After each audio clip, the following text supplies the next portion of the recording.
Welcome to सिद्धि यात्रा story part 257। जय माँ काली, जय माँ तारा, आप सबका भला हो।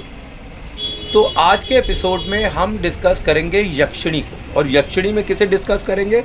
रति प्रिया यक्षिणी साधना को, कि रति प्रिया यक्षिणी साधना में क्या अनुभव होता है और यक्षिणी कौन होती हैं, ये क्या करती हैं। तो मैं आपको जानकारी के लिए थोड़ा बहुत बताऊं कि रति प्रिया यक्षिणी साधना फॉरएवर यंग एंड रिच होने के लिए करी जाती है, कि आप जीवन पर्यंत सुंदर और समृद्धशाली, भाग्यशाली रहें। और इनका बीज मंत्र है ओम ह्रीम रति प्रिय स्वाहा। ओम ह्रीम रति प्रिय स्वाहा। अब ये बीज मंत्र ही जो है मैं आने वाले एपिसोड्स में आपको बताऊंगा कि मैंने ये रति प्रिय साधना करी तो मुझे क्या एक्सपीरियंस हुआ, क्योंकि मैंने अभी तक यक्षिणी साधना नहीं करी है। मैंने माता की साधना करी हुई है पर यक्षिणी साधना अभी तक नहीं करी है। और जिज्ञासावश, जैसे मैंने एक बार पुष्प की निरी साधना करी हुई थी, उसी प्रकार से मैंने रति प्रिया यक्षिणी के बारे में सुन रखा है कि भाई वो सौंदर्य की देवी हैं और वो प्रेम की देवी हैं, सौभाग्य की देवी हैं, समृद्धि की देवी हैं, धन की देवी हैं। और माता जल्दी प्रसन्न हो जाती है। मैंने माता बोला, जबकि ये मात्र 16 साल की ही हैं। ये एक 16 साल की सुंदर कन्या है, बड़ी ही आकर्षक कन्या है, जिनके पास से गुलाब की खुशबू आती है या एक बड़ी ही इंटेंस परफ्यूम की खुशबू आती है। अब क्योंकि ये बहुत यंग है तो इनकी जो एक्टिविटीज़ हैं वो भी एक टीनेजर की तरह ही होगी। 16 इयर्स की है ये, और इतनी ज़्यादा सम्मोहन और आकर्षण रखती हैं कि जब इनका प्रत्यक्षीकरण होता है, ऐसा लोग बोलते हैं, तो लोग एकदम अपनी सुध बुध खो देते हैं। इतना आकर्षण होता है इनकी आंखों में और इनके व्यक्तित्व में। तो होलिका दहन के समय से इनकी साधना स्टार्ट करी जा सकती है। बेस्ट टाइम होता है। नवरात्रि पर भी अगर ये किया जाए तो भी अच्छा होता है। अब रति प्रिया यक्षिणी साधना कई तरीके से लोग करते हैं, पर मैं तो आप जानते ही हैं कि मैं मंत्र सिद्ध करता हूँ। तो मैं माता यक्षिणी का मंत्र अपनी 9+1 पूजा से ही सिद्ध करूँगा।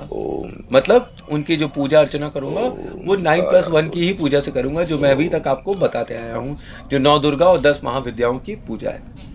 अब इसलिए भी क्योंकि यक्षिणी भी किसके साथ रहती हैं, जैसे मैंने आपको बताया कि यक्षिणी जो हैं वो सौंदर्य की देवी हैं, तो ये माता मातंगी के साथ रहती हैं। तो हर कोई यक्षिणी, योगिनी, हाकिनी, डाकिनी, पिशाचिनी, कुछ भी होगा, वो सब के सब 10 महाविद्याओं और 64 योगिनियों के अंडर ही आएंगी।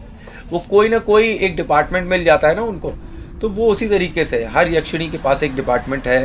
हर डाकनी, शाकनी, पिशाचिनी की एक माता है, और वो माता काली है, तंत्र की देवी है, और वही गवर्न करती है, वही आदेश देती है। तो उसी प्रकार से हम देखेंगे कि कुबेर के जो बच्चे हैं वो यक्ष और यक्षिणी होते हैं, और इनकी कभी भी जो उम्र होती है वो कभी कम नहीं होती।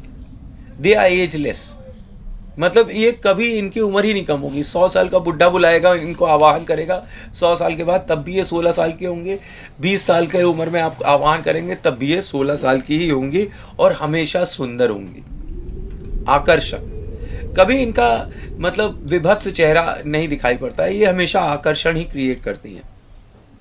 अब मैं ये बताऊं कि इस पूजा के अंदर आपको एक दीपक लेकर रखना है, और उसी को ही यक्षिणी स्वरूप साधना है। जो 9+1 की पूजा में जो मेन दीपक होगा, अब वो यक्षिणी हो जाएगी, ठीक है। और उसी पे ही हमें त्राटक ध्यान करना होगा, आंखें खोलकर एक टक देखना होगा, ठीक है।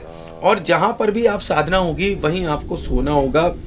और इस साधना में लोग कहते हैं कि उन्हें बिल्ली दिखती है, बिल्ली की आवाज़ सुनाई पड़ती है, क्योंकि कई बार ऐसा लोग बोलते हैं कि यक्षिणी जो होती हैं वो बिल्ली का रूप लेकर आसपास घूमने लगती हैं। तो अब ये देखा जाएगा कि यक्षिणी जो है वो बिल्ली का रूप लेकर आती हैं कि नहीं आती हैं।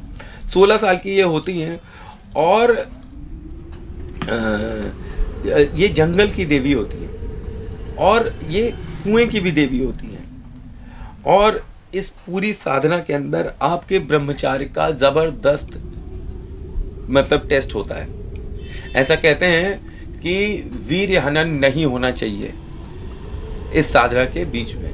आप ब्रह्मचार्य का पालन कर रहे हैं, पर साधना के बीच में मुझे जो जानकारी मिली हुई है वो यह है कि साधना के बीच में अगर आपके मन में ऊट पटांग ख्याल आने लगे रिलेटिंग टू फिजिकल प्लेजर, ठीक है, कि ऊट पटांग बातें आने लगी कि आपने कौन सी पॉर्न देखी थी या क्या था, या किसी के बारे में आपको ऊट पटांग आने लगे, तो ये बात आप समझिए कि यक्षिणी शक्ति जो है वो जागृत हो रही है और आपको अपने इस मस्तिष्क के विकार को जो यक्षिणी प्रलोभन के रूप में दे रही हैं, इससे ऊपर पाना है। अगर वीर्य खलन हो गया या आप जरा सा भी गिर गए या आपके मन में मलिनता आ गई, तो ये साधना वहीं के वहीं खंडित हो जाएगी। रूल सेम है पूरे साधना के बीच में, मंत्र जाप के बीच में आपको अपना आसन नहीं छोड़ना है। इनका आसन कई प्रकार से हो सकता है, लाल रंग का भी हो सकता है और सफ़ेद रंग का भी हो सकता है।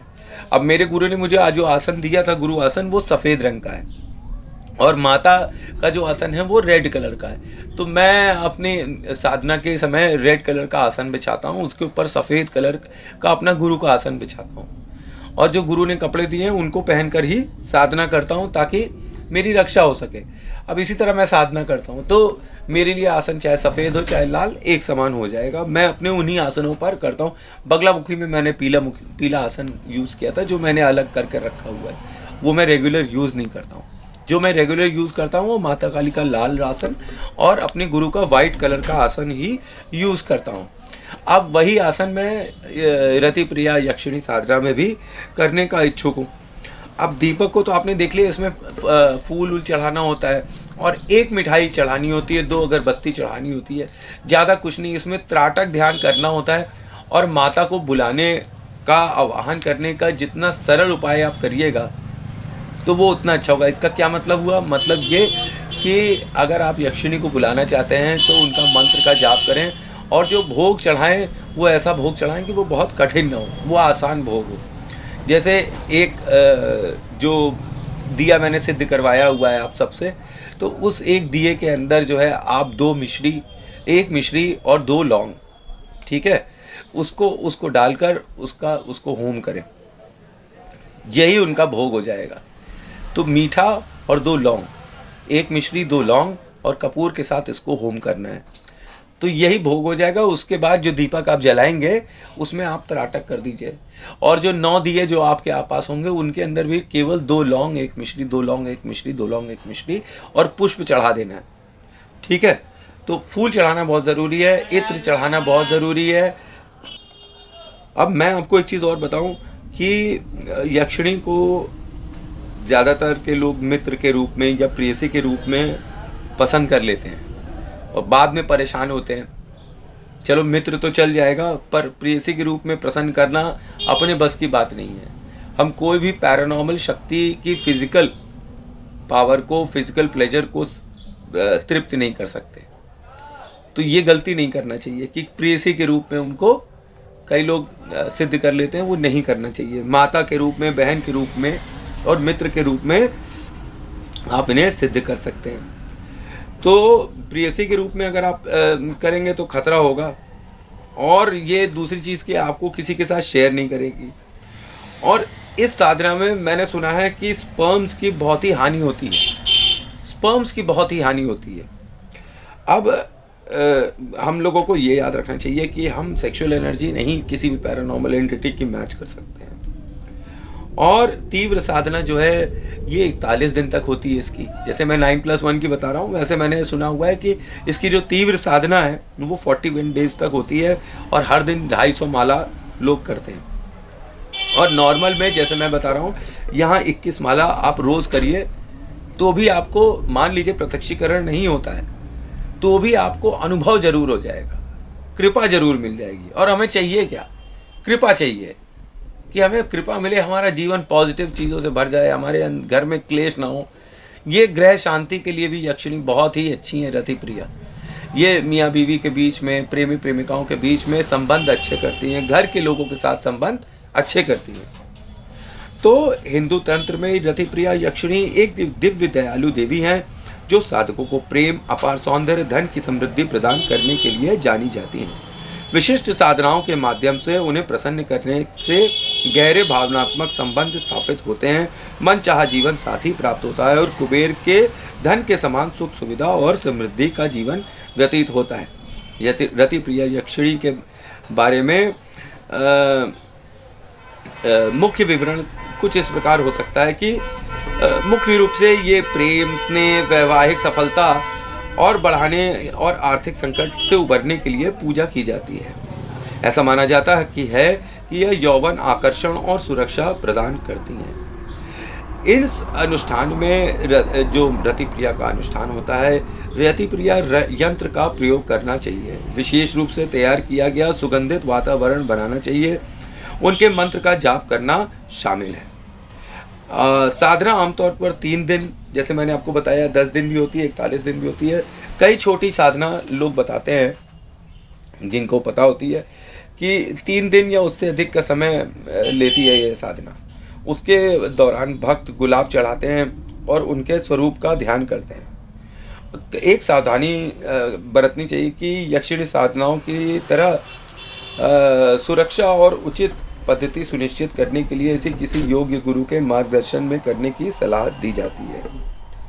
ठीक है, तो ये था मेरा सूक्ष्म विश्लेषण अबाउट यक्षिणी साधना, रति प्रिया यक्षिणी। इसका पार्ट 2 जिसमें मैं आगे रति प्रिया यक्षिणी साधना के बारे में बताऊंगा, वो कल आएगा और कल का एपिसोड मिस मत करिएगा। ये यक्षिणी जो है जीवन में आपको सौंदर्य, पैसा और मन चाहा जीवन साथी, मन चाहा मतलब जो आपके मन का हो, जो जीवन में सुंदरता लेकर आए, वर्ल्डली प्लेजर्स, उनके लिए ये यक्षिणी एकदम 100% एक्यूरेट देवी है। और मैंने सोच रखा है कि अब मैं यक्षिणी साधना करूँगा 9+1 की, तो देखूंगा कि क्या एक्सपीरियंस होता है। वो एक्सपीरियंसेस भी मैं आपको शेयर करूंगा और यक्षिणी साधना के बारे में, रति प्रिया यक्षिणी साधना के बारे में मैं नेक्स्ट एपिसोड में आपको कल और बताऊंगा। तो थैंक्स फॉर वॉचिंग। जय मां काली, जय मां तारा, आप सबका भला हो। आई होप आपको मेरी इन्फॉर्मेशन अच्छी लग रही होगी। प्लीज़ चैनल को लाइक, शेयर, सब्सक्राइब कर दीजिए, हाइप कर दीजिए और शेयर कर दीजिए ताकि और काली के बच्चों के पास मेरी वीडियोस पहुंचती रहें।